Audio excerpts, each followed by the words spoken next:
உலகத்திலேயே கொடுமையான நோய் வியாதின்னு சொன்னோம்னா கேன்சரோ, பிரெட் டியூமரோ, இல்லை டயபெட்டிக்கோ, அதெல்லாம் எதுவுமே கிடையாது. அதெல்லாம் விட கொடுமையான ஒரு நோயா நான் என்ன நினைக்கிறேன்னா, பசி தான் முக்கியமான ஒரு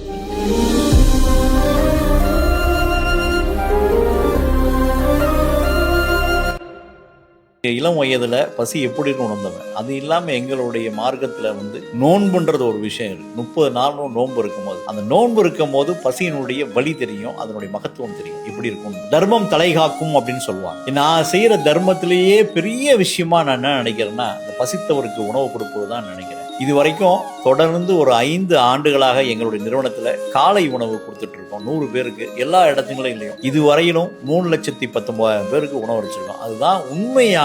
நான் எவ்வளோ விஷயங்கள் செஞ்சிருந்தாலுமே எனக்கு மனசுக்கு, இதயத்திற்கு நெருக்கமான ஒரு விஷயம் என்னன்னா இந்த உணவு அளிப்பது தான். அதை ஏன் இந்த நேரத்தில் சொல்றேன்னா, ஏதோ தற்பெருமைக்காகவோ ஏதோ சுய விளம்பரத்திற்காகவும் நிச்சயமா இல்லை. இதை போல மற்றவங்களும் செய்யணுன்றதுதான் உண்மையான விஷயம். ஏன்னா நம்மளுடைய வாழ்க்கையே எதை நோக்கி இருக்குன்னா, பசி இல்லாம இருக்கணுன்றதுக்காக. அதனால மற்றவர்களுக்கு உணவளித்து நாம் மகிழ்ச்சியா இருக்கணும்னு தான் என்னுடைய விருப்பம், என்னுடைய எண்ணம் அதுதான்.